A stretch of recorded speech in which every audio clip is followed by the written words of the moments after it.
Buongiorno and welcome to another adventure with me, Sarah. I'm in Sicily today, as I often am, since this is one of my favorite places in the whole world. And today I am exploring the Valley of the Temples. This is one of the most important archaeological and architectural sites in the Mediterranean, actually. A lot of people don't realize, but there are such beautiful Greek temples here in Sicily. Some of them more beautiful than what you might actually find in Greece itself. This was called Magna Grecia, Greater Greece. And some of the cities, like Syracuse, ended up being almost equally important to, if not more important than Athens itself. So today we're going to explore this beautiful archaeological site and these temples, that some of which are in incredibly good conditions. So let's go. Amonini, the city and the open sea.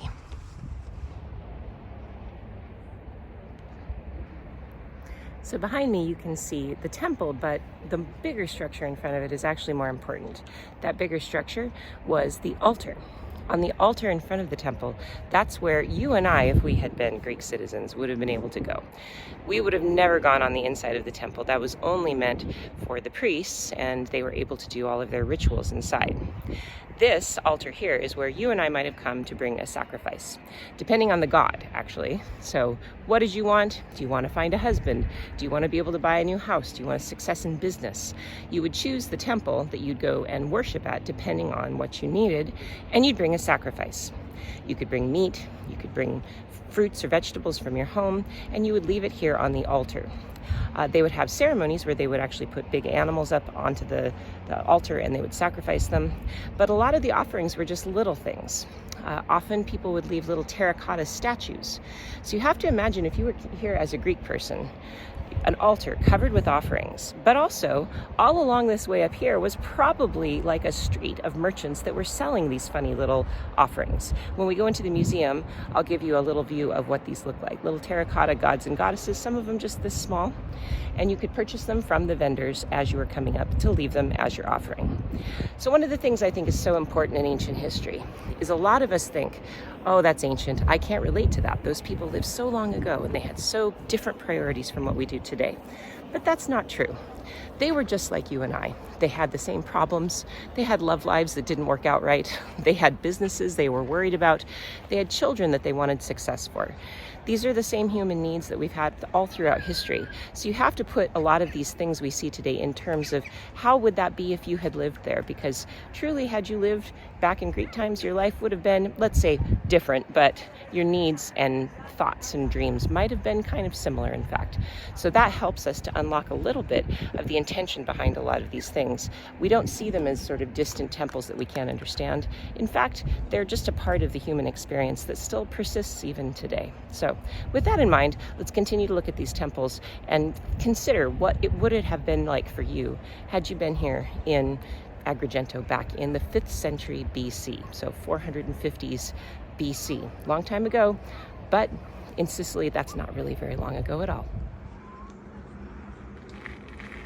There's the Mediterranean Sea, and if you could see way beyond it, you would actually see the north coast of Africa.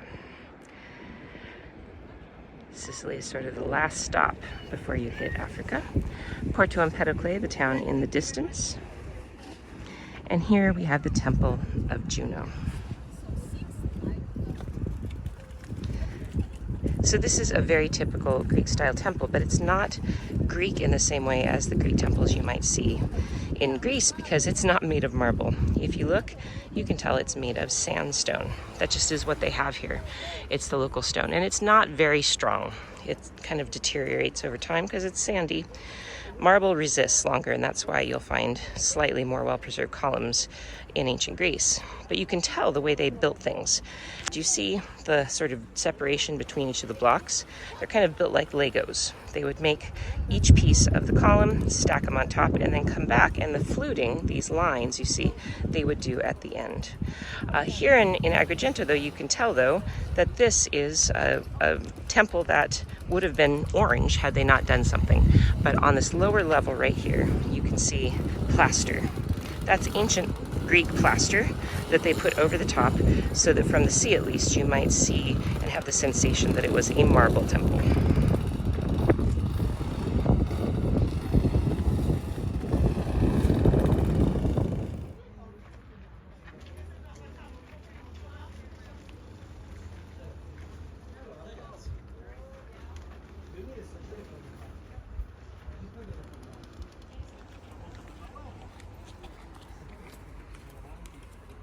Juno was the goddess of family life, fertility, marriage, all of those things. So you can imagine that the altar here would have been absolutely covered with offerings asking for a husband, a wife, a baby, or family stability. And actually, in this little area here in front, they say that there may have been weddings, because that would have been a really fantastic place to get the blessing from the goddess.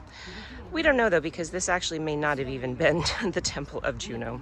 We're not sure which goddess that would have been, but Juno is one of the guesses. So if you can imagine a lavish ancient Greek wedding taking place right here on the crest of the hill, that would have been magnificent. And it seems that today, often people who live here in Agrigento do come and get their wedding pictures taken right in front of the temple. It's a pretty good idea.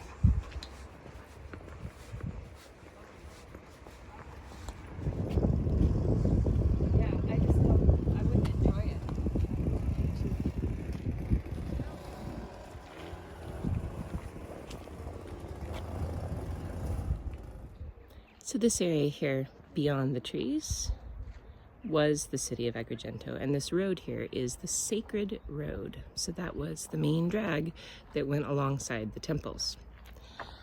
And next to me is the main wall that protected the city. This went all the way around the city, and it was about 12 kilometers long in total. So pretty long, pretty thick wall. And you might think, well, that's great, but where did it go? There's only a fragment of it now. Well, as you might imagine, in later days, they didn't need a wall like this, and the city moved up here. So they took the wall down and they recycled it and made other things out of it. It's pretty impressive to know that the ancient Greeks at the time could make an incredible fortification like that, 12 kilometers. And inside of that 12-kilometer wall, you had 120,000 residents, which in terms of ancient times, that was like a megalopolis. That was an incredible number of people. That would be, in our modern terms, more than 1 million people for sure. So this was an enormous, enormous place. And the funniest thing that they would say about the people here is that they would eat like there's no tomorrow and build forever. So apparently they really like to party. They like to have a good time here, go to the beach, enjoy their beautiful location, and really just have a good time. So kind of like the ancient Greeks of Agrigento.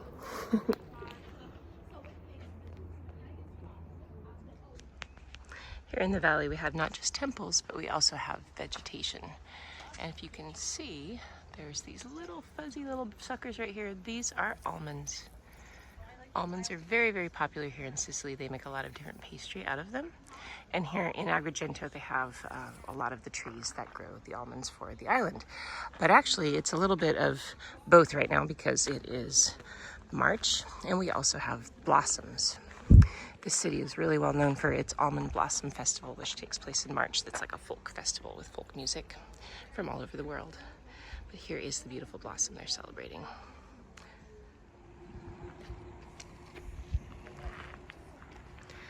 So here we have the Temple of Concordia. This is the second most well-preserved Greek temple in the world. The only one that is better preserved is the Temple of Hephaestus in Athens. The reason it is so well preserved is because it has almost never been not used. It was turned into a church. And that's why it has a really interesting feature that's unusual for most Greek temples. If you travel a lot in the ancient Greek world, look, you can see the cella, the inner sanctum there. That would have been where the priest would have gone to make his offerings. But that blocky piece right here, that is something that is typically no longer there. Part of the reason it's usually never there in temples is that that's where the treasury was kept. So a lot of times people, like treasure raiders, would come and take the treasures and sometimes destroy that or recycle it, because it's not as nice of a part, and the temple doesn't actually need that structurally. So you wouldn't have seen the sky had this been original. So the thing it is missing is the roof, but that's pretty much it. It's got almost everything else. It doesn't have sculptural elements like you think it should, mostly because this was not Athens. They didn't have the money for that. So the metapies, which often would have been sculptural items, probably were more like frescoes. Which leads me to another point. these temples wouldn't have necessarily been white. They probably would have had very bright and garish decorations. If you look up there and you see all of the little artistic details, imagine those in absolutely garish colors, reds and greens and blues. So ancient world was not white. This is called the Temple of Concordia because when they were excavating it and moving around it, cleaning it up, they found a Latin inscription that said Concordia, but that doesn't mean that that's who it was dedicated to. It was just a word they found written on the temple itself. In fact, they think that it might have been Castor and Pollux because the church itself was dedicated to Saints Peter and Paul. And often when you have a church dedicated to Saint Peter and Saint Paul together, it's actually because in the past there was the twin gods of horsemanship, Castor and Pollux, who were also the gods of marines and the sailors. And you can see we're close to the sea, so that makes some sense. But, you know, with all of this stuff, it's just guesswork. We think we know, but what do we really know? One of the things I like to point out about this is that the base here, the steps, it's not flat. It's actually arched. They call this entasis. So it's basically a way to visually correct when you arch the stairs just a tiny bit. It visually corrects to make it look flat because your eyeball is curved. So your eye will perceive it as flat from a distance. Same with the columns. The columns are usually just arched a little bit. They have a little bit of a curve to them so that they are visually corrected. So these ancient Greeks, they sure knew what they were talking about. One of the other aspects that you see a lot of in ancient Greek architecture is what you can see and hear probably right now. We're in a valley on a ridge and there's a breeze. Wind. So I have a thought for you. Why would you have wind and a columnar building on top of a windy ridge? So one of the theories on why it is that the Greeks always built on top of a hill with wind, think of the Acropolis, is because as the wind passes through the columns, it acts like a string instrument. Now, as I'm standing here, I'm not listening to music, but it's about vibrations. The Greeks believed in vibrations. They believed that everything in this universe had a vibration and that you had to have the good vibration for happiness, for civic peace, for all things. And so what they would do with marble in particular is they would use a tuning fork and they would hit a tuning fork on the stone and listen for the right pitch and pick the stones that had the best vibration, basically. So if you can imagine, part of their methodology was to put these temples on a hill where wind passes through, and the wind that comes out the other side will have a different vibration because it's been affected by the columns, which are acting like strings. The theory on this, should this be a true thing, is that that vibration was the correct vibration for civic peace. It makes a lot of sense because the wind is coming from the sea, passing through this temple, and to where? It goes to the center of the town, towards the agora, where people did business. So in this way, one of the theories that the Greeks might have had is that this was a way to create civic peace by building these temples and modifying the vibrations. And I know that sounds crazy, but think about it. We do know that that's true actually now. 2,000, 3,000 years later, we actually know that everything is vibrating. Everything's got atoms in it. Everything's made of vibrations and movement, even if we can't see it. So the Greeks, they were onto something. So I'd like to introduce you to somebody interesting. This is Alexander Hardcastle. Alexander Hardcastle, as you can see down here, he was a captain in the Royal Navy. He was a Britishman who came here in 1921 to Agrigento as a tourist, just to check out all of the ruins, and he fell in love with it. And so what he did is he bought this house, the Golden House. This house is called the Golden House because it's close to the Golden Gate of the city, the main gate of the city, and he lived in the ruins. So as I spin around here, you can see this is the Sacred Way right here. And next door, as we walk down here, you'll see he lived right in the middle of a site with a tomb. Must be nice. He lived here for the rest of his life, actually.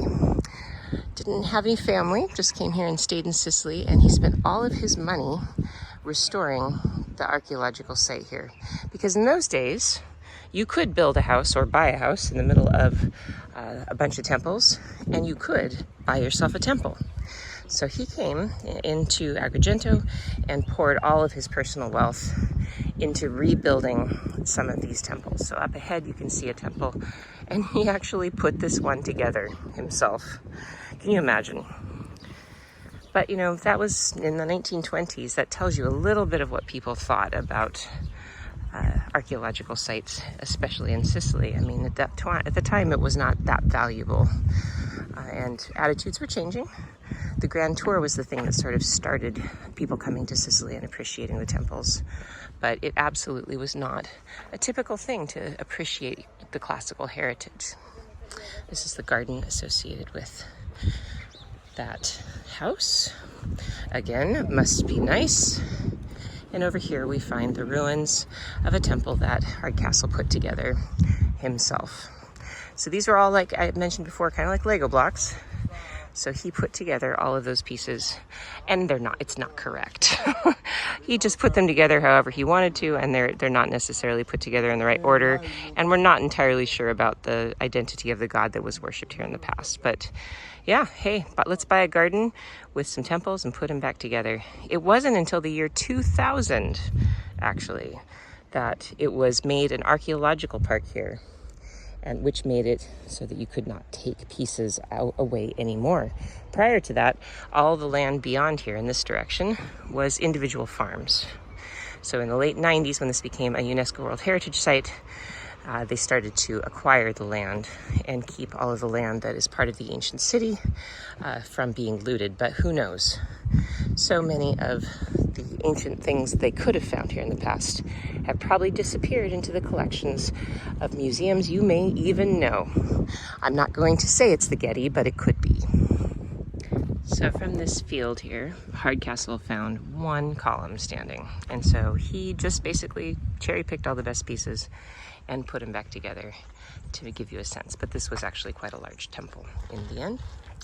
And a fun thing to notice around here is you can see the pieces just fallen exactly like Legos. And when I say they were like Legos, I actually kind of mean that. So let's have a look. Here is a piece of the column, a drum, and you can see the square hole at the base. So that would have had a corresponding hole in the drum that you would stack it on top of, and they would have metal pins that would connect them. Here's another one. So this is how you read your ruins when you go to Greek temples and you see all of these pieces. Now you can see them up here. You see right there? Same thing. So really when I say that it was a little bit like Legos, I'm not actually joking. It kind of was. Like prefabricated, stacked, and put together with pins. Have a look at this. This is the base of what should be the largest temple here in Agrigento, the Temple of Zeus. This temple should have soared up and up and up and up and up to about here. It should have been about 120 feet tall or so. But now we have only stones. It's almost impossible to get a sense of scale of this particular temple, but you can see the base of the columns right there. That's just a tiny little fragment, so make that much bigger, and you can understand that this is something special. The Temple of Zeus here at Agrigento is one of the largest temples ever built in the Greek world, and it's gone. It's just gone. And I always think that when I come to places like this, it really sort of puts a fine point on the desire for empire, the desire for greatness, because all things eventually fall down. This fell down because of an earthquake, and because of that, it turned into a pile of rubble. And the people from the neighboring town thought, oh, I have an idea. I'm going to build a port out of this. So if you want to find the rest of these pieces, you have to go to Porto Empedocle, and you'll see that there's a jetty out into their port, built entirely of these pieces from the Temple of Zeus. So let's go on inside and maybe try to imagine what this was and the scale. And remember, this was built about 2,500 years ago. So these broken bones, just these little pieces, were something much, much more impressive. They used to do a mass slaughtering of bulls here at this temple to honor Zeus, because that was his spirit animal, I guess you could say. But this is just basically the interior where I'm standing. So significantly larger than anything else that we've seen so far on this walk. And you can see this man over here. This one is called a telemon, where the woman there is posing. That would have just been a decoration. It would have been something small up on the facade, even though it's incredibly huge. And this plant, if you're wondering, this is agave that's about to flower. That's not native to here. It was brought over by the Spaniards when the Spaniards ruled Sicily, something from the New World. But the blocks, look at this. 2,500 years ago, they had enough technology to build something that is still here, even though people tried to pull it down.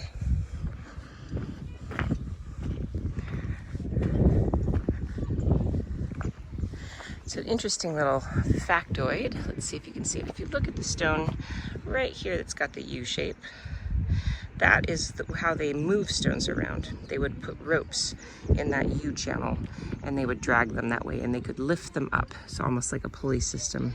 You can see another one over there with the U shape. So once you learn these little sort of facts, you can go through a lot of these archaeological sites and start to understand them for yourself. So behind me, you see the telemon. That is one of these monumental figures that was on the top of the Temple of Zeus. They say that these figures often represented different cultures that encountered the Greek world, but they're giants, sort of super strong giants holding up the top of the temple.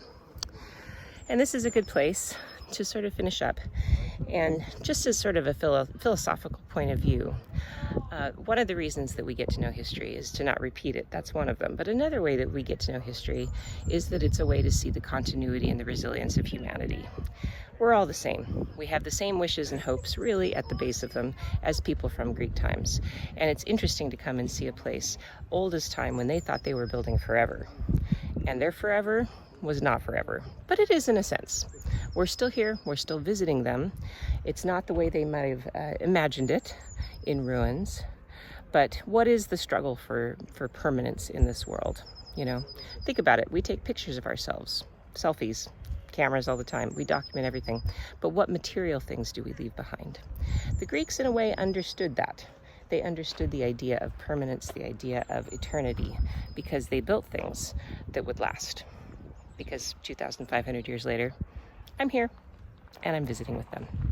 So I hope this has been a fun tour of the Valley of the Temples, just a little taste. And I hope you are interested in coming to visit Sicily. This is one of the great architectural wonders, not just of Sicily, but of Europe and the world. And I hope you do come to appreciate it. I can't transmit to you the smells, the way the breeze falls on my face.